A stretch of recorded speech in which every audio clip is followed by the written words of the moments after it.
Singing is scary for most people, and the reason why 91% of singers are not successful, because our culture doesn't teach us how to deal with the kind of fear that we actually experience when we attempt to sing, and all of the things that are connected to that.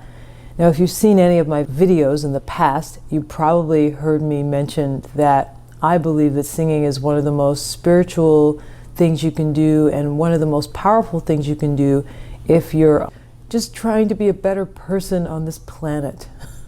I know I myself am still working at it diligently. I thought that today would be a really awesome opportunity to take a moment and talk about how we can actually deal with this fear. And I want to get more specific with the kind of fear that I'm talking about.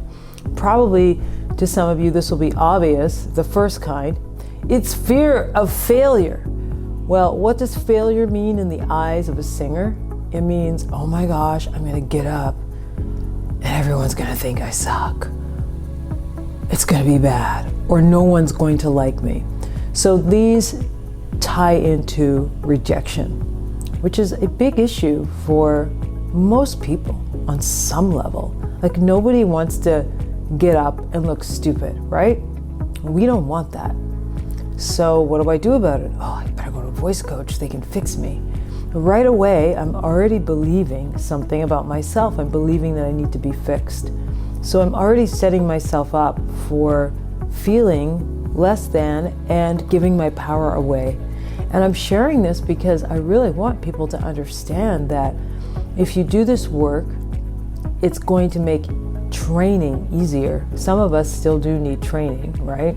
But if you can get the mental and emotional, or like I say, the mind, soul part looked after first, or at least in a place where you don't feel completely stripped down, naked, and traumatized by looking at this stuff when you're trying to sing. B, if you can get in a place where you're like, okay, I'm willing to look at that, then that's awesome. Because really, there's really no such thing as failure. All failure's doing is saying, oh, don't go that way.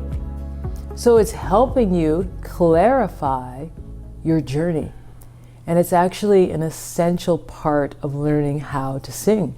So you have to be willing to allow yourself to actually fail. And I put that in quotes because I really don't believe in it anymore. This isn't something where you just reach a certain level and you'll never be nervous, or you'll never, no, it's a muscle, and the more you do it, the easier it gets and the more empowered you feel as you learn how to have more command over your mind, to actually get your mind to do what you want it to instead of defaulting into confusion or chaos, or going crazy with your what if this happens, what if that, what if they hate me, what if this. We're talking about fear of failure, and I'm really trying to dissect it and help you understand that there really is no such thing as failure. But if you actually do go out and you sing and you hit a few bad notes, or you don't sound as good as you wanted to, and you listen back, or maybe you even had a lesson and you're like, oh my gosh, that was so bad, I can't believe I did so bad. Get over it. It's part of the process. If you're in a math class and you made a few mistakes, would you go, oh my gosh, I'm such an idiot? Or would you just go, oh, like, duh, just made a mistake? Give yourself a chance to rewire. If you're working with me, I'm someone that's going to not only help the muscles in your voice, like your vocal folds, shift and do things that they couldn't do before, but I'm also going to help your brain do things that it might not have been doing. And that's a little bit different and sometimes difficult for people at first to get used to. So cut yourself some slack, but if you're patient enough to really work through those areas and get your nervous system showing up the way you want it to, and get your mental and emotional state like the way you want it to, and then realize, oh, I don't even have to control myself, then you're really onto something awesome. And that's what this is about, through your breath. So take a breath with me. Yeah, and just exhale. And just feel that, and put no pressure on yourself to be anything other than you. because there really is only one of you, and nobody on this planet has a voice like yours. You can't argue with that.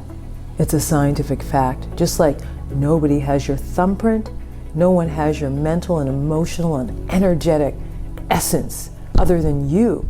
And when you sing, that's the awesomeness that bleeds through, and that's the awesomeness that we feel and experience. And so just honor it and allow it.